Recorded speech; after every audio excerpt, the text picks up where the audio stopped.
El consenso de Washington se basa en 10 puntos que dictó el economista John Williamson.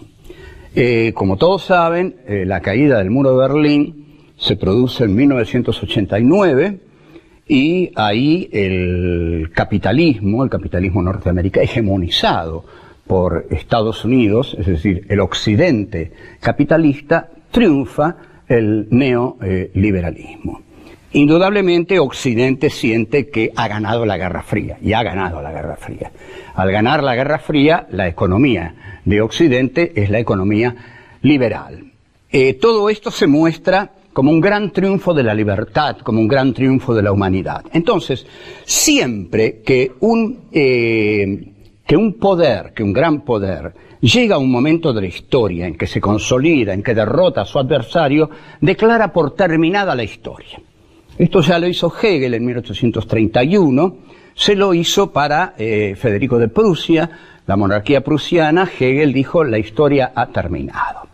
Le convenía decir esto porque dijo: la historia termina en mi filosofía.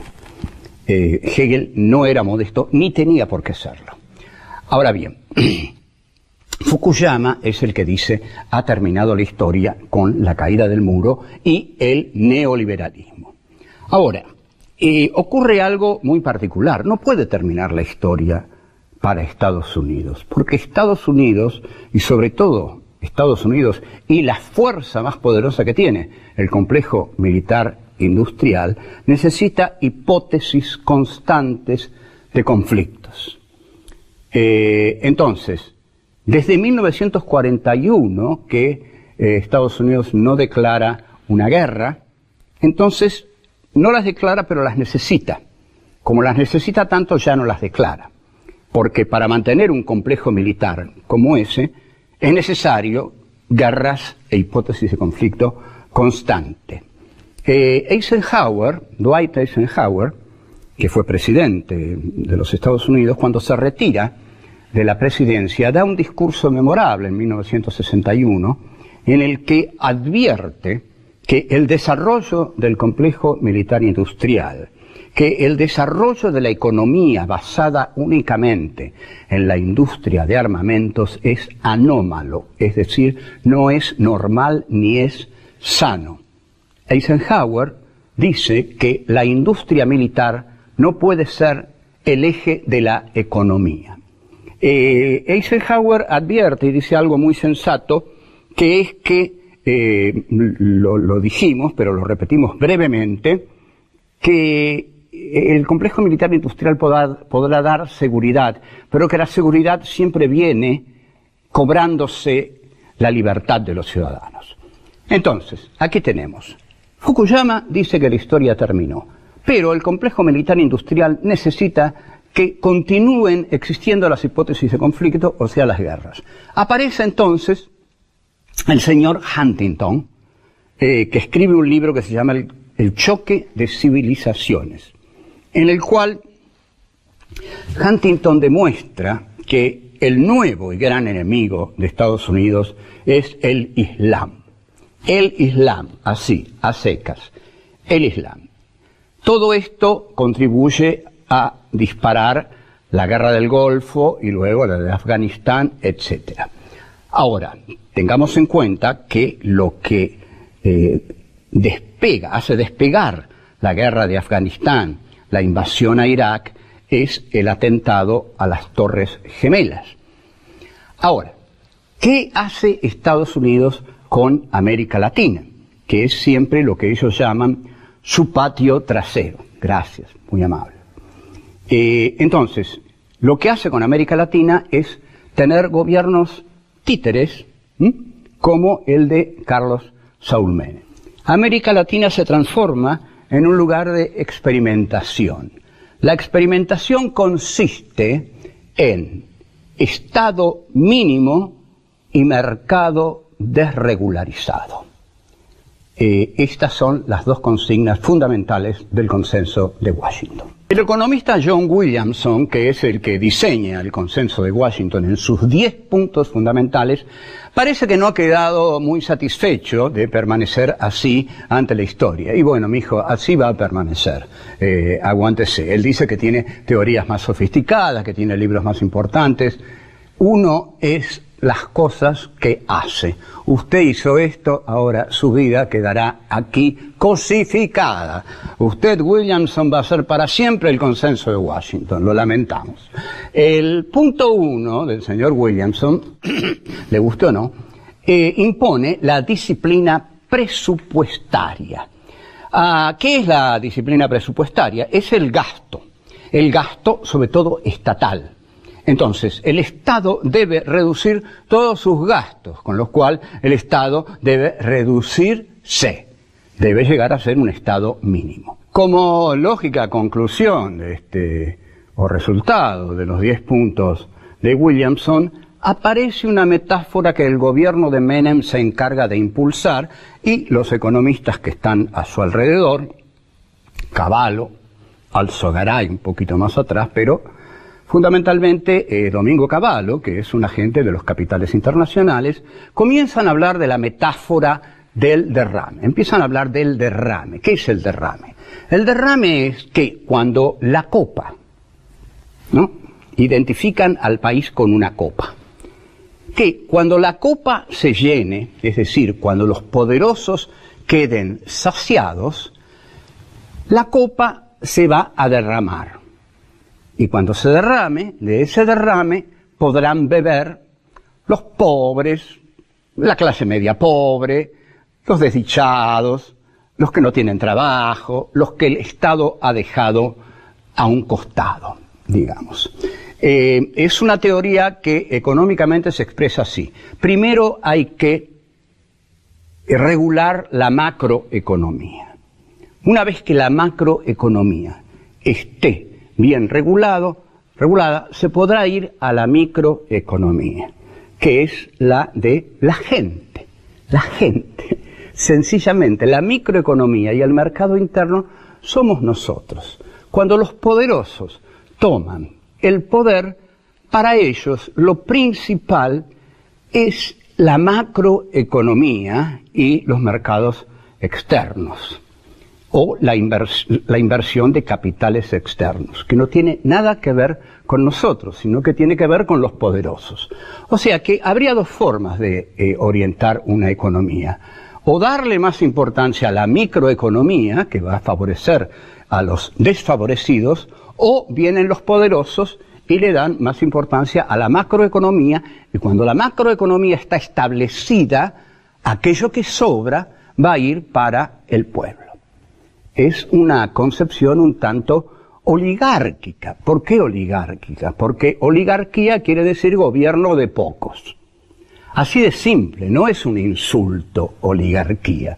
Oligarquía es una palabra que está en la política de Aristóteles y que quiere decir gobierno de pocos. Bueno, el neoliberalismo es un gobierno de pocos, porque lo que más cuida es la macroeconomía, que es la economía superior, la macro. Y de lo demás, bueno, hay que esperar que se derrame. O sea que la gente es una especie de teoría de la paciencia, o teoría del, bueno, aguántese, espere que el país esté bien, o sea que nosotros estemos reventando de dinero, y lo que quede va a ir para usted.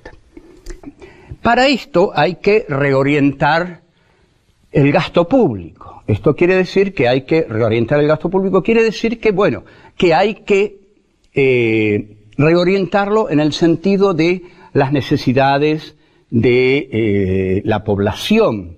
Pero esto es una mentira miserable. Simplemente es para darle un toque populista al Consenso de Washington, cosa que no se cumplió.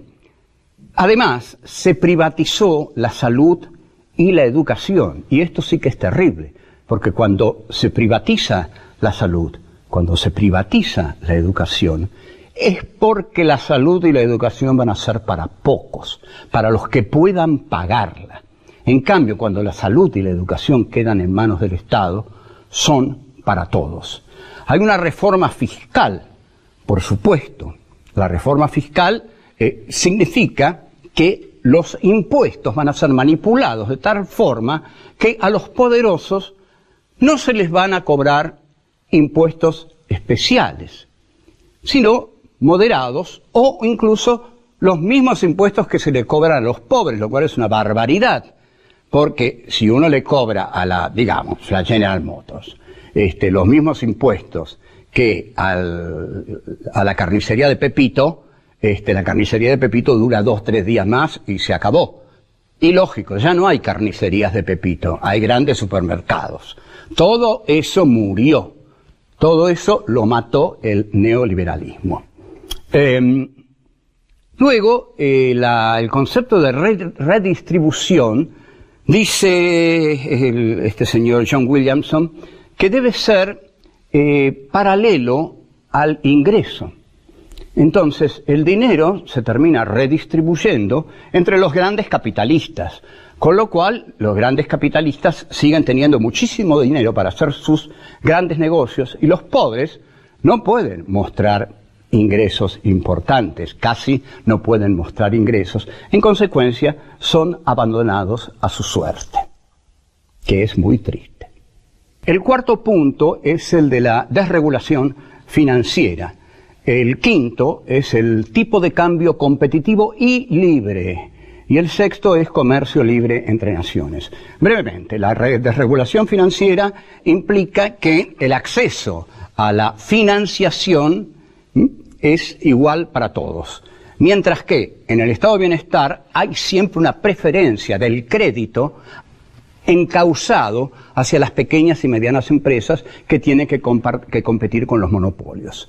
Las tasas de interés reguladas por el mercado, ya sabemos que el mercado queda en manos de las grandes empresas, o sea que las grandes empresas imponen las tasas y ahí aparece un nuevo protagonista que viene de la mano del Consenso de Washington, que son las malditas, siniestras, calificadoras de riesgo. Las calificadoras de riesgo son chantajes que el capital concentrado imperial le hace a los países. Nosotros les vamos a poner una alta tasa de riesgo para que invertir en el país de ustedes exija de parte de ustedes entregar un interés muy alto. Cuanto más riesgo tenga un país, si yo pongo dinero en ese país, más interés me tienen que pagar. Entonces, estos señores de las calificadoras de riesgo se mueven en Wall Street. Son cucarachas de Wall Street. Son las que decía Pugliese que no tenían corazón, tienen una billetera, efectivamente. El tipo de cambio competitivo y libre, por supuesto, el cambio termina siendo dominado por las grandes empresas, por los grandes productores. Los puntos que diseña Williamson son siempre para justificar que esto es la libertad. Entonces, el tipo de cambio tiene que ser libre. Cuando es libre, favorece a los más grandes. El comercio tiene que ser libre entre las naciones. Todos sabemos que hay naciones poderosas y naciones no poderosas. Y la apertura libre a las inversiones extranjeras implica abrir el país al dinero extranjero que viene aquí a hacer su gran fiesta porque el Estado le paga intereses fabulosos.